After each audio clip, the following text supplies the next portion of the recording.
includes Kung Fu Panda, Attack on Titan, and is the voice of Iron Man in several Marvel series. Today, though, he joins us as the voice of Professor Cecil P. Heimerdinger. Please welcome Mick Wingert!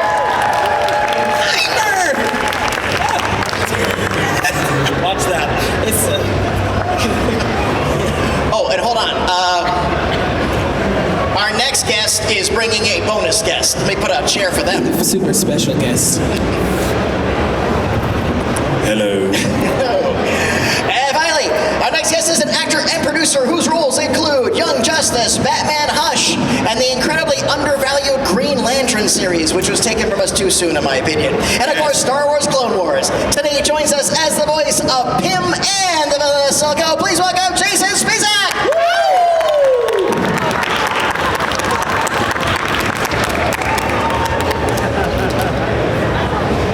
This is Ella Purnell. She couldn't join us, so Skella.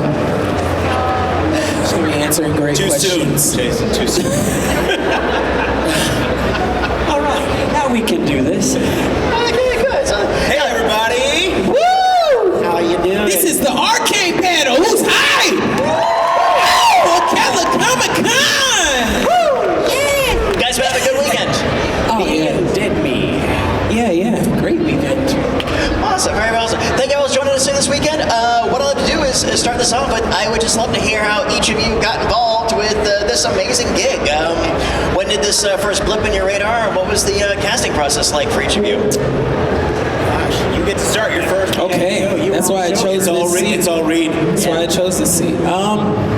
You know, Arcane came to me and it just like a series of regular auditions. It was like at the time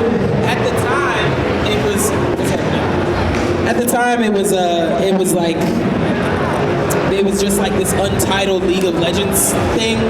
They were like this cool character and he like time travels and I was like, okay, like awesome, you know? And then I had one more audition for it and they were like, yeah, you got it, but there wasn't really much to it at that time. Like it was just like a bunch of art and a bunch of ideas that they wanted to hear. And so they didn't, you know, a few years went by and Netflix bought it and then it was on Netflix and it just, you know, blew up and became this like beautiful piece of art, you know. But yeah, that's sort of my story. It's very anticlimactic. I'm sorry, you know, but it developed into something so beautiful over the years that it was just like it was new every time I went into the studio to like record for it. Well, I was doing King Lear in the West End, and they approached me and offered me. No, I'm kidding. Like Reed, so many of us came to it just through the audition process. And the thing about Riot as a producer, like they are a game company, right? So this is their first foray into animation, and because our dear friend JB Blanc is not able to be with us today, he's still with us, just not in Ocala. I'll kind of tell his story. He was actually involved in it from the beginning, and when I say from the beginning, they actually took a version of the pilot all the way to not just a produced finished product, but they actually had a full-on premiere for it. And then after that, they made some adjustments. They're like, something's not working here, and because they're Riot, and all y'all love to make microtransactions, they just had money to spare. And so they revamped it, and what you saw as the finished product was actually years and years in development from the pilot they had already made with other actors and, you know, with different art and everything else, and they reworked a few key things, and I'll let Jason speak to his part of that story, but I came to Heimerdinger like Reed did, just audition out of the booth. I looked at the actor whose work was in the game, and I was like, I think I can get this. A little bit of trivia, they sent it around as Untitled Oliver Twist project. They called it Untitled Oliver Twist project, and it was because they didn't want to give it away, but they also wanted to set the tone. This was supposed to be very cinematic, very gritty, very street urchin kind of drama, and I remember reading on a couple of characters. One of them I didn't get, and I will turn it over to the actor who did. That's me then. Okay. So Silco came across as just another audition in the box, and they had a little bit of art, like a tiny, 2 by 2 inch square of a picture of Silco's art face at the time. It wasn't the finished artwork at all, and the audition was the monologue from the beginning of what you know as episode 3. Do you ever wonder what it's like to draw? It's the story of opposites. That monologue was the audition, basically, plus one other scene. And I read it. It's just the voice came to me when I read the sides. I figured it just... The language that they use, the writing on Arcane is so singularly beautiful. They took a long time to choose the words on the page, and you can sense that. And as an actor, if you read the sides and you're like, wow, mad respect for this writing, you try to get out of the way and just let the writing do its thing, which I did. And they really loved my take on the voice, and I came in for a callback, and Christian and Alex, who are the co-creators of Arcane, again, this is a video game company, and they had not done production animation prior to this. I don't know if you guys know this, but in the callback, they actually came into the booth with me and sat there the entire time. Wow. So typically in voiceover, not intimidating at all. There's a glass, and everybody, including the sound engineer, is on the other side of the glass, and you're inside with the microphone. But not these guys. Christian and Alex were very much hands-on creators, and I think they were used to... Okay, do it. But I loved it because I was like, yeah, what do you think of that? I didn't have any problem with it. They were very engaging. Their feedback was incredibly specific. And what it showed me is how much they cared. When you watch Arcane, you can tell how much they cared about what it looked like, what it sounded like, what it felt like, the story, the characters. And from that moment, I was convinced that this was going to be amazing simply because of how much these two cats cared about the show. And, all you have to do is watch 5 minutes of the show and you know how amazing it is. And the pilot, they did a full pilot, and then they cut it into the first 3 episodes, plus a little bit of other footage, like you were saying. Just absolute brilliance. So I owe Christian and Alex so much for just putting their heart and soul into this. Agreed. And I can't thank them enough. Yeah, it is. Can you turn my mic on, please? Somebody turn Reed up. Somebody turn Reed Shannon's mic. How do you guys know so much about the beginning of processes? I feel like I'm so in the dark. We talk to people. Yeah. We're social. We're not above anyone. Wow. I need to do some time travel. Go back in time. You need that zero drive to take you back. Right. But because there were so many revisions of Arcane, like JB was in it early on, and then they brought people, and I was probably in the middle of that process, and then they brought, it just kept... People kept coming onto the ship. Yeah. And I guess that's probably why. Yeah. Because depending upon what phase you entered the process, you kind of know things that other people don't know, because they also are very secretive about it. I don't know. Yeah. All right, now Jim. Well, when did you guys begin to realize that this project may have exceeded everybody's expectations? When? Yeah. When I saw the pilot that they created, that was for sure. To me, when I was just reading the script, it was obvious it was going to be amazing. Yeah, I would say when I watched the pilot for the first time. That's that's my altered version of. Did you always know it's going to be a success when you made it? Because everybody always says no, but I always like hearing of, oh wow, we may have gotten into something here. Oh no, yeah. From the moment I read the script, I was like, oh, this is so good. I wish I was as prescient as you and could say that. I think the script, and again, I got the Heimer sides, and that's a very specific scene. What they said to me was Heimer and Jace in the jail. And I knew they were going for something dramatic, and I knew they weren't going for something with heart, but I have to say, I didn't attend our premiere, as I was telling Jason backstage, but the moment I saw it on Netflix, and I watched the opening credits, and I saw the maquettes with Imagine Dragons playing over it, right? And those real high fidelity images of the spinning like statue maquettes, I was like, this is special. Yeah. This is really special. Yeah. So Yeah, I didn't know how big it was until I saw all of the fan art from around the world, and it was just like fantastic pieces of art that were from this show. And I'm like, bro, somebody in Pakistan is drawing like $1 million art based off of this. Like, how weird and niche of a situation, but I mean, it's just amazing. Yeah, when they projected it onto the tower in Dubai. yeah. I kind of thought, wow, that's a big deal. Right. That's a big budget. That doesn't normally happen. I wonder if I'm still in the show, or did I? Silco's voice is just like echoing across Dubai. Yeah, that's crazy. Kind of crazy. Wow. Yeah. Power. What's been the best thing to come out of this particular gig for you? Oh, wow. I would say the people I've got a chance to meet that I don't think I'd otherwise have met, fans included. It's all the friends you've met along the way. Yes, it is. I mean, I think so.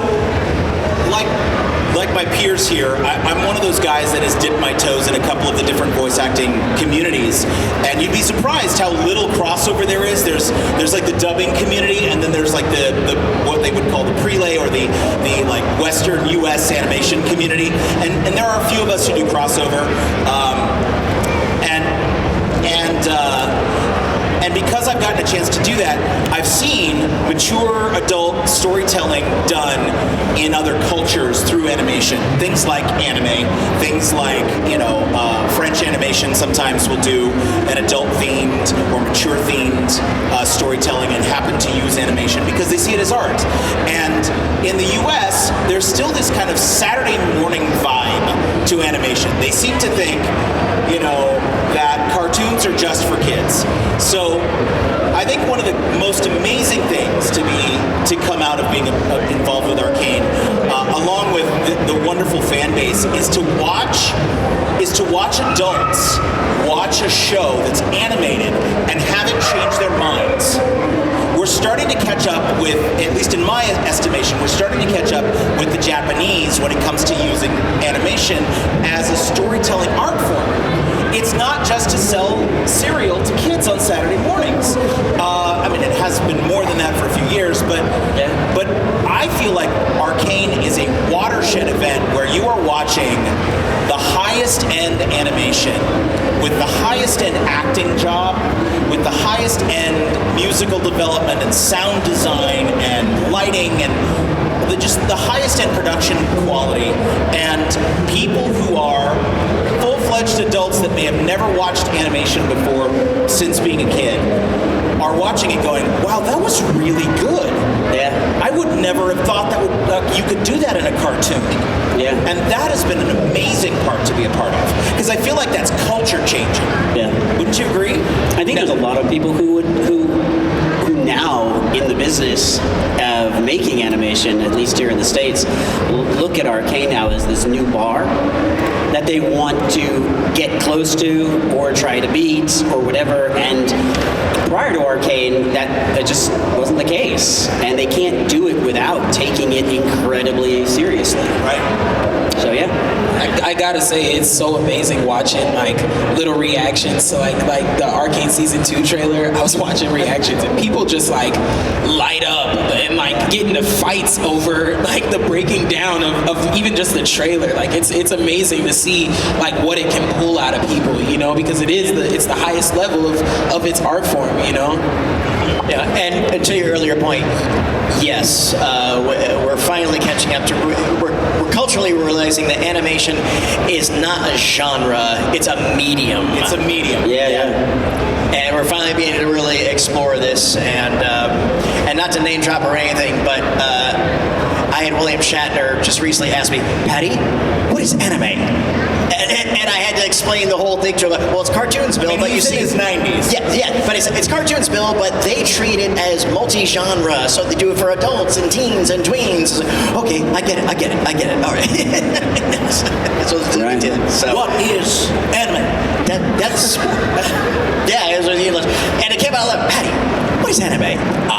Well, Bill. yeah. Yeah. That's funny, actually. But the fact that culturally we're getting aware of this too, and again, the beauty of this show is the stylization, and it lends itself to some fantastic creative choices and direction-wise, and that gives you as performers and doing voices to these characters incredible latitude. You know, 100%. able to do stuff that in previous cases, and there are choices that you can only make in this show. You know, and that's just not about the character, but to the setting and everything else. So, on behalf of myself and the audience, thank you. Thank you for your talents, your professionalism, and the performances you brought to these roles. I think one thing that if you just think of Arcane and think of all the times that our characters are saying nothing and they're silent, how much of what Silco does in the show, how much of what lands on you emotionally comes without me doing anything as a voice actor, and all of the talented artists at Fortiche in France, and you know, a lot. There's a lot to this show that happens in between the words, and it is a truly collaborative effort. I mean, we're up here because we're the voices of these beloved characters, but there's so much of this show that is done between the utterances that is magic, absolute magic, and for that, I mean, I owe them my utmost humble gratitude. Yeah, agreed. So, well, thank you for indulging my capricious curiosity. I'm going to jump in the audience and take some of their fabulous questions. Patty. All right. You got a hand for Patty. All right. I'm just the waiter. It's all good. What is All right. We'll do a line right here, and whoever wants to start us off first, we get 2 pieces of candy. All right. Looks like I just want to shout out to some of the amazing cosplayers. Cosplay, yeah. Oh yeah. No, you guys are killing it. I'm seeing some Vi's, I'm seeing some Caitlins, I've seen some Jigs here today. Yeah. You guys are doing awesome work. It's amazing. Really nice cosplays. all right. And everybody remember the rules. Questions have to be each for everybody, and no requests for line readings. All that fun stuff. Okay. What's your name, Carl? Max. Okay. Good Carl, by the way. What you got? So Arcane has a lot of really good messages that go out to the fans. I was wondering if there was any specific message that you guys carry with you every day and just kind of like sticks with you. Max, that's an excellent question. Just really well thought out. I would say, don't cry. You're perfect. That to me, it hits home in such a way of accepting people for who they are, even though they might be what people consider broken or, you know, outside the normal path, whatever that is, because there is no normal path. Just acceptance and love in that way. So yeah, to me, that's my favorite. Yeah, my parents raised me to be very like cognizant of giving back, you know, to people, and that's something that Ekko is like the forefront of, you know. And so that one line where he's like, it's not enough to give people what they need to survive, you got to give them what they need to live, you know. That resonates with me like every day, you know, because it's true. No matter what the cost is, it's important to give people what they need to live instead of just surviving. Like, it's not enough to survive, it's not fulfilling to survive, you know what I mean? And there's enough of us to build community enough to be able to help each other and live peacefully, you know. And I think that's like such an important message, and especially through something like the story of Arcane, where you could take it and see it as, oh, this is just a story about empire crumbling, really, but there are people who are in the story, like Ekko, like Heimer, who want the best for the people that are there, and that's important. Gosh, that's such a good quote, Reed, because Thank you. I wrote it. It's so good, man. It's so good. Like, we need to remember that in 2024. Yeah. Look after one another, man. It's important. You gotta give people what they need to live. I want to glom onto Reed's, but I think just for a level of completeness, I will also say that, when I'm watching friends of mine who have personal struggles, the line of Heimer's that comes to mind is, sometimes the brightest stars burn away the fastest, or burn out the fastest.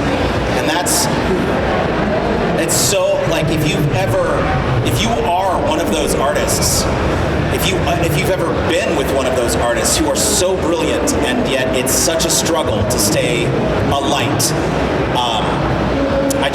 I see you, so, and you matter.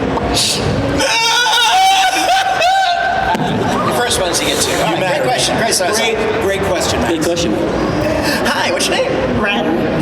Right. So music is such a huge part of Arcane and just a huge part of life, and as some of you are musicians, if you had a song that could describe your character, what would it be? Sober by Reed Shannon. No, I'm playing. That's funny. A song that would describe my character. That is tough. Raindrops keep falling onto me.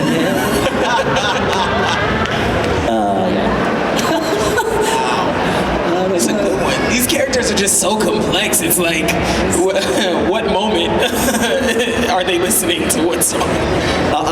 Enemy. Yeah, facts. Imagine Dragons. No, Silco, seriously. Sure. I'll take that. That's easy. Oh gosh, what would I play for Heimer? Do you have a suggestion for Heimer?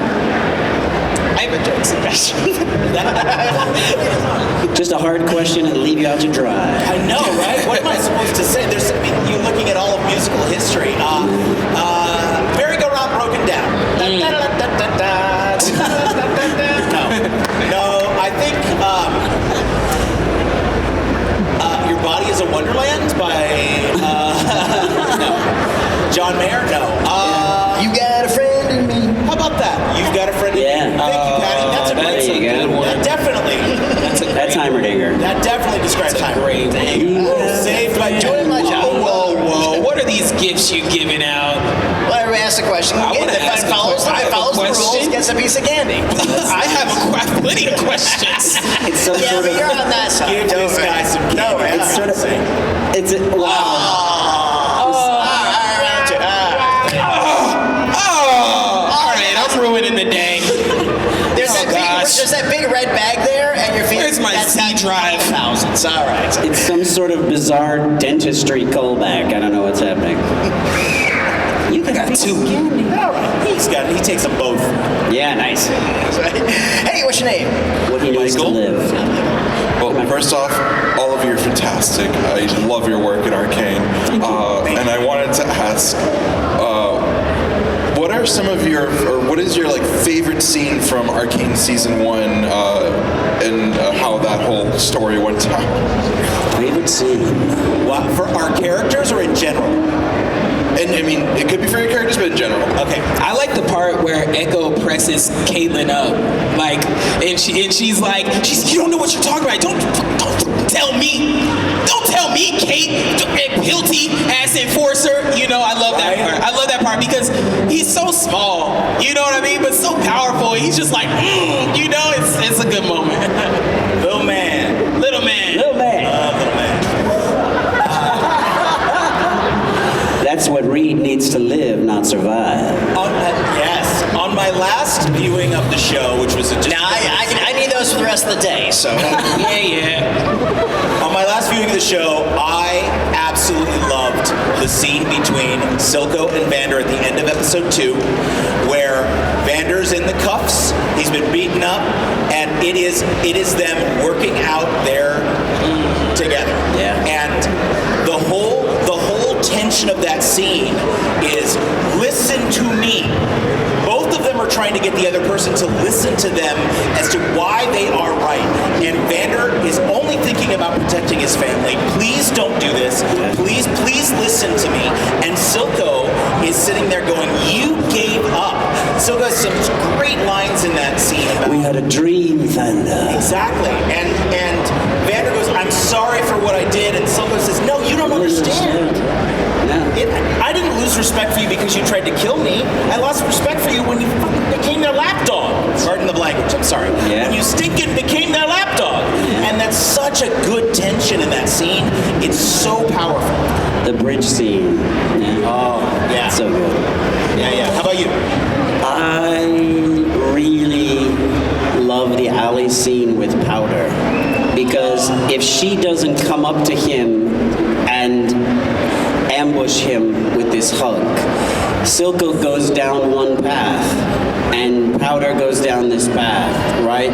But because she does that and he's sitting there unexpectedly and decides to do this, then everything changes for the two of them. And I think that just reminds you of how much in life unexpected change comes from some other person involved in your life, right? It could be a daughter, it could be a son, it could be a mother, it could be a friend. And we don't get to choose how those people come in and out of our life, but once they do, we're affected forever. And Silco would not be the same person at the end of the season where he says, you know, I never would have given you to them, not for anything. Because he wouldn't have been that guy. But because he ends up with a daughter in his life, is there anything so undoing as a daughter? There isn't. There isn't. If you're a parent, you know that's the case, you know. And to me, that's why the alley scene where he says, it's okay, we'll show them. It means, it just changes it. Yeah. So I love that. What's your favorite scene? I'd have to say I love the fight between Jinx and Ekko. It's so good. And I love the fact that like it does this whole thing where it shows like them fighting, but it also shows like a version of them as children playing this game, and it's like kind of this back and forth, and like you feel like it's both a game, it's both representing the history they have with each other, but at the same time them being at odds in this crazy chaotic fight that's going to end in explosion, and just it conveys so much, and it's so beautifully animated, and the music just goes slaps. And like, so one of my favorite moments that like stays with me after Arcane. I love it. Good answer. It's like back to what Jason was saying, like those little moments that are in between the lines. Like I remember recording, there's this moment when he, right before Ekko drops the watch, he laughs a little bit. And that moment for me was like, it really set in who and what Ekko is for my life, because he knows what's about to go down. She knows what's about to go down. They know that they're very serious about this, you know, like we've been fighting this whole time, but there's still that like, that love, that just kind of is the passion that exudes from both of them. You know what I mean? And it's like those little moments that are so important to such a beautiful story, you know, because it gives you more context as to why they go to such extremes for their points, you know. But that's how we are as humans. Like all those little things matter, you know. And so to see it like that, you know, they could have easily like just kept fighting, but instead they were like, you want to do this? All right. You know, let's do it. Yeah. Hey, what's your name? Matthew. Well, I gotta say, I was a little mad when I found out that season 2 was gonna be the end of the show. So I kind of want to ask you if any of y'all are sad that you'll only get those 2 seasons to explore the world of the show, explore your characters, and to share those characters with the rest of us. 2. Yeah, I'll jump in. He's eating. He's playing with the skeleton. That's the kind of day it is. It's Sunday. that kind of day, folks. I would have loved for them to continue this for 5 seasons, 6 seasons. I think, you know, the age of media that we live in we are so lucky if we get 2 seasons on any show. Right. But I know that they specifically did this at Riot, not because they were getting canceled or not because they couldn't make it go on. It is that they wanted to wrap the stories that they were telling with this particular thread of characters in a tidy package. I know this won't be the last media that you see from Riot outside of the games. Again, no spoilers or anything like that. I don't know of any specific projects, but I do know Mick Wingert said that there would be more stuff. But He broke the NDA! I did not break the NDA. I'm just saying this won't be the end of all media from Riot outside the game. However, Good save. I do know that they wanted to tidy up these stories. But yeah, I don't know if mad is the right word. Disappointed because I would love to not only play in this universe, but as a fan of the show, like you, I want this to never end.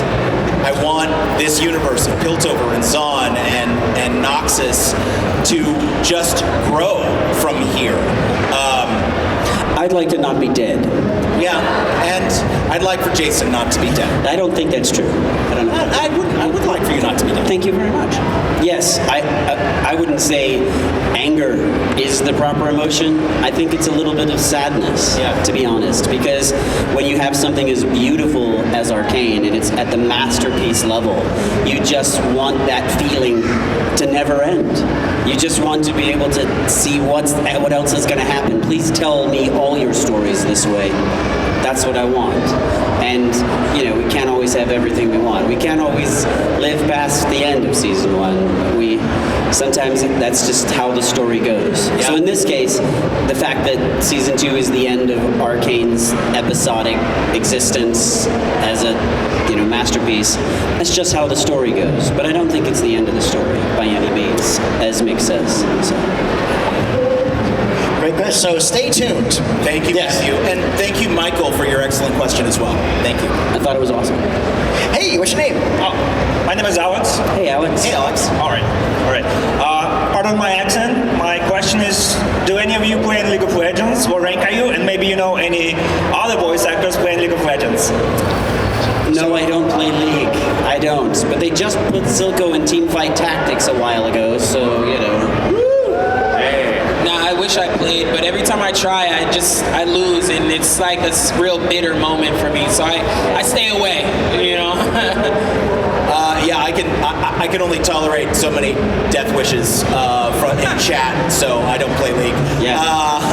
But I hear Ella Purnell's vicious in it. Is it? Really? No, I'm just making that up. I'm making that up. Skella? Are you Ella? I think Are you Skella vicious? is an amazing League player. She kills at it. She's in diamond. She's at diamond level. Yeah. So, I'm sorry. There you go. Thank you. Yeah, sorry. Good question, though, Alex. Yep. Hey, what's your name? Stella, Hello.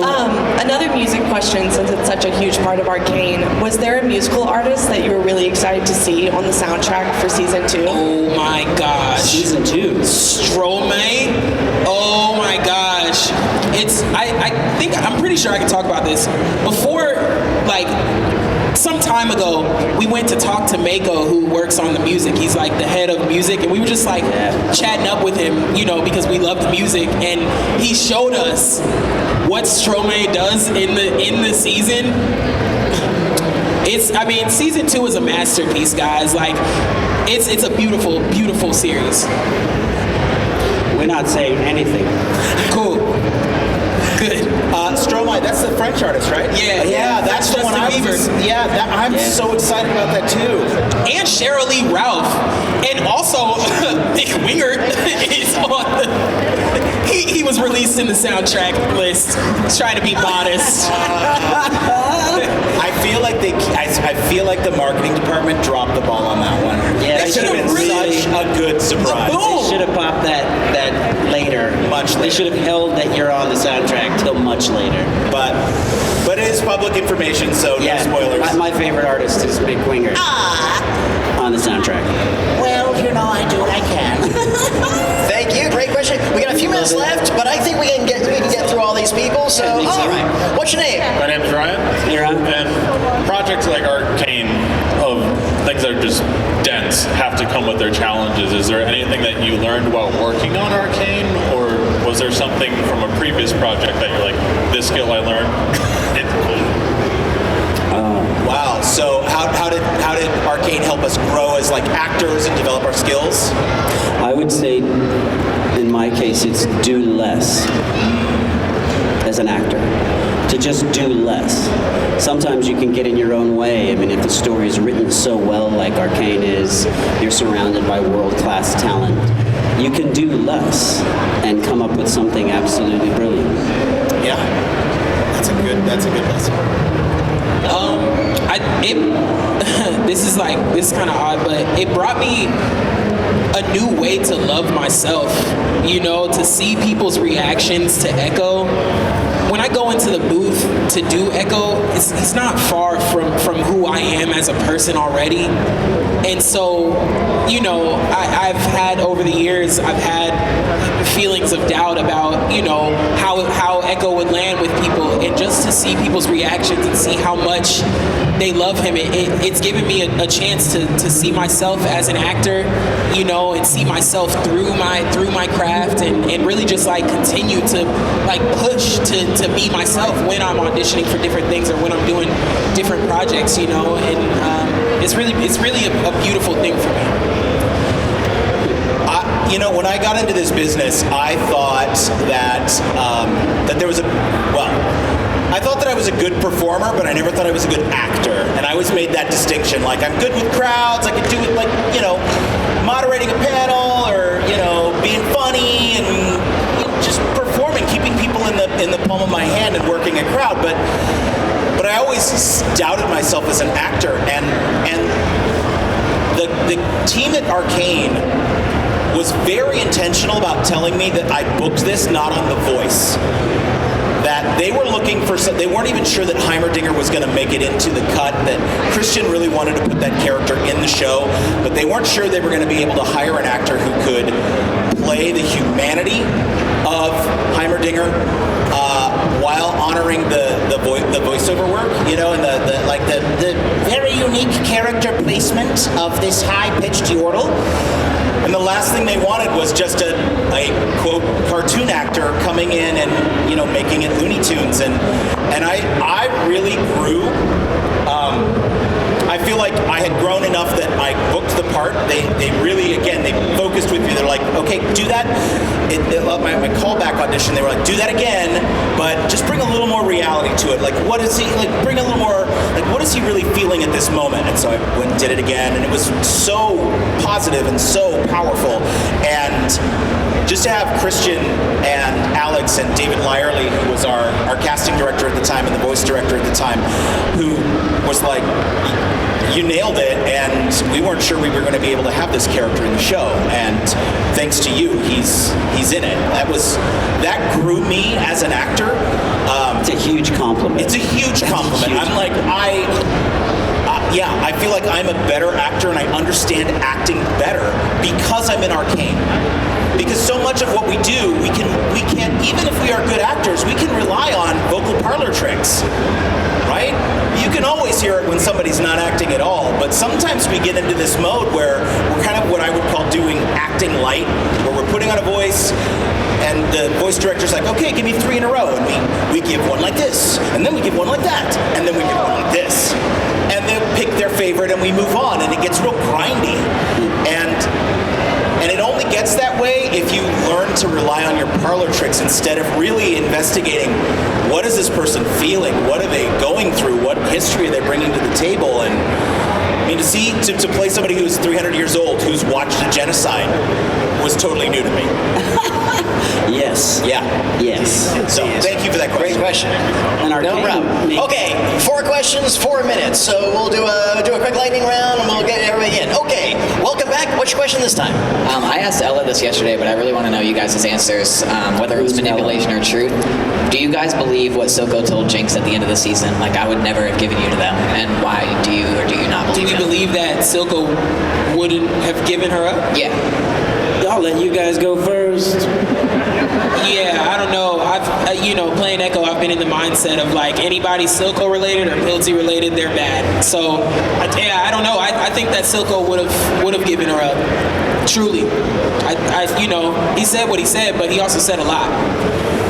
Cold-hearted. I don't think he would have, and here's why. The scene that Jason mentioned on the pier, it really did change him. He went from having nothing to lose to having something to lose. He basically went into Vander's shoes. Yeah. So the scene I talked about earlier, where they were talking on the bridge in the catwalks over the factory, he had nothing to lose. Right. And so it was all about the ideal. It was all about the nation of Zon. He was willing to sacrifice everybody else's family because he had nothing. He had no family to lose. And I think once Powder entered his life, it changed him, because that's what having a kid does, or at least what it should do. So I like the fact that I have incredibly gifted and talented actors and millions of intelligent fans wondering whether or not my character meant what he said. Because I think isn't that what telling a good story is about? It really is. If I stand up here and I tell you I think Silco meant what he said, it doesn't matter. It's the fact that we're having this conversation and people are passionate about it because it matters to them. That to me is the goal. Is to ask ourselves in our lives, is it possible to change? I think what people are really asking is it possible for Silco to change? That's what they're really asking at the base level of that question. And I think the answer is yes. I think despite all of the things that happened in his life, that he does have something to lose. That at the very end, I mean, do we all think in this room that Silco is not playing chess while Jace plays checkers? Oh, come on, guys. Let's be honest. If Silco didn't want to end up giving Jinx, there's any number of strings he could have pulled and whatever, even if he gave it to her to get her out of prison later, it doesn't matter. There's no way he's giving his daughter up. There's no effing way that's happening. And he wouldn't have to, because he has all the means to make that a reality for himself. And when he's by himself, what he thinks is alone, and he's sitting under Vander's statue, and he says, "Is there anything so undoing as a daughter?" I mean, what that means is, it's not the undoing is that all my plans are unraveling.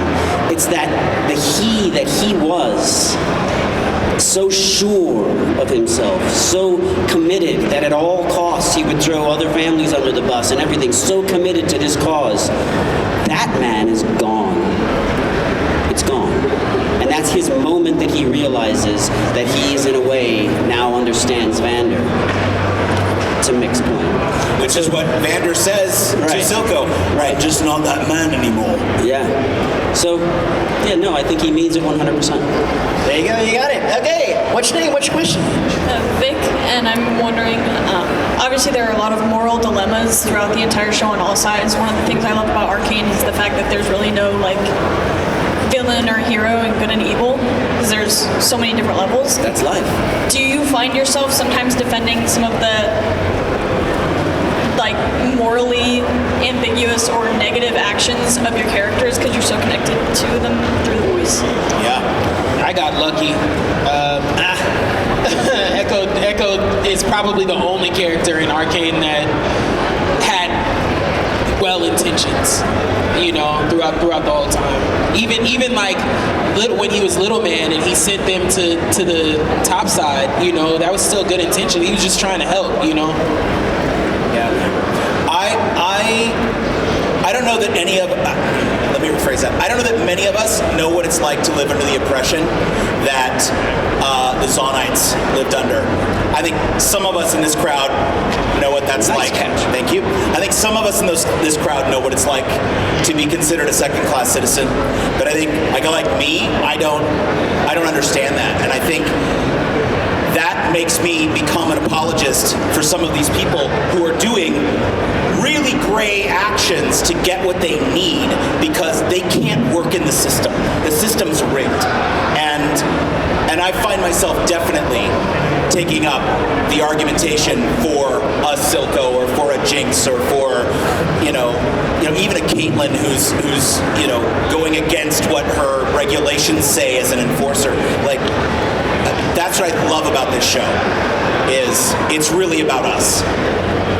So I would say defending someone's actions are different than understanding them. And I can definitely see where Silco comes from, to have been drowned by your brother and nearly killed. What does that do to you as a person? When you're already living a life of a second-class citizen, when you're already seen as less and having to fight for everything you need, let alone even getting a chance to live, as Reed would say. Like, I can understand them. I would never defend. I would never be like, oh, Silco is so right to kill everybody. Because I think morally, I know that that's a wrong thing as a human being. Like, no, that's not how Jason would approach it at all. But again, in this story, in this context, can I understand the character that I'm playing? I don't see my characters as good or bad. I don't think the world is that black and white. And I think as an actor, when you can empathize with your character and understand their point of view, then you're going to be playing them as they see themselves, right? I'm not standing here judging Silco. I'm being Silco. And to do that, I can't stand in moral judgment on myself, in a way. So yeah, but I'm not going to defend the fact that the guy's a murderer. That's not going to happen. Great question. Thank you. Thank you for that question. So good. You guys are asking such good questions. I love these questions. They're amazing. Hi, what's your name? Emma. Hey, Emma. I was wondering, how do you guys feel about your characters, like their arcs as the stories progress? Do you feel like good about them, or are you like upset about anything? I'm a little sad that I'm this guy. Other than that, I think it was awesome. Yeah, I think Ekko's story is killer, just because he has such good intentions, and then, like he finds Heimer and they just, like bounce minds, and that's like everything that could be, that's like the perfect culmination in my opinion. I love how they've written Heimer's story. I think the best thing that ever happened to him was getting kicked off that council. He had to see the other side, and it's not because he was evil or that he had any bad intentions. He was just so out of touch. And so for him to walk through the Undercity and see what he had created or allowed to be created was such an amazing choice on the part of the writers and the team. So I agree. I love his story. Yeah. Thank you. Thank you, Emma.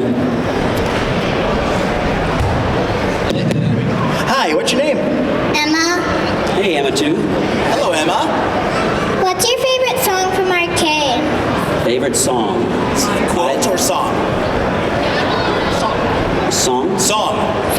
Song it is. Yeah. I would say the final song, Sting sings it, and it's so incredibly beautiful. Yeah, man.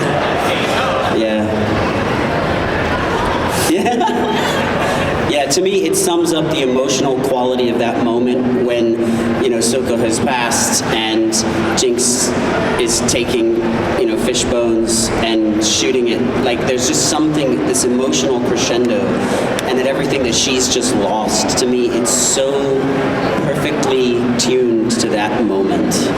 That's why I really love that song. I can't listen to it without crying.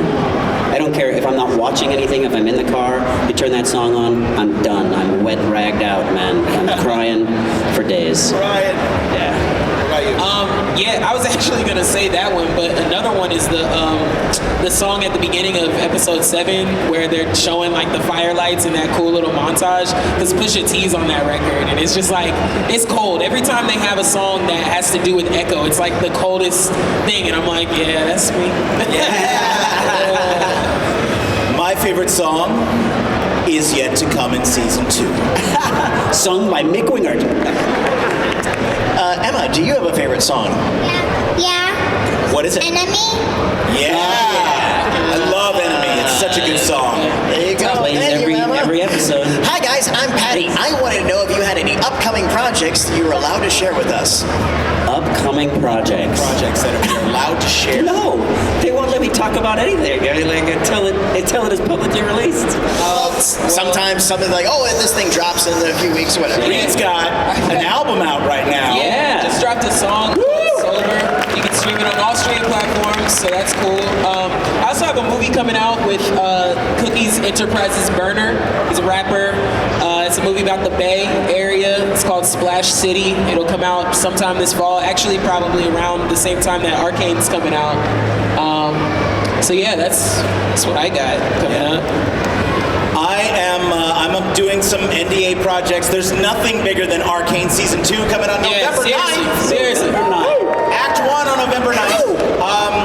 But I've also been doing some voice directing, and I'm very proud and privileged to be involved in a show as a voice director and as an actor called Bat Wheels, which is great for your kids. It's like a preschool show set in Gotham City. I get to play the Joker in it, and a little robot named Mo who sounds like this. So I love Bat Wheels. Go check it out. It's on Netflix now. Cool. Oh, wow. And I'm actually get to play a character who doesn't have a name. He's like the Man in Black, like AKA Death, in an on-camera performance, a feature film called The Vast Lonesome. And we're just finishing up shooting on that, so that should be out next year. The Vast Lonesome. Right on. Gentlemen, thank you so much for spending this time with us. Would you like to take a picture with this amazing audience? Sure. All right, everybody, want to come towards the stage, not on the stage, but towards the stage. Want to take a picture of this amazing cast and all of you.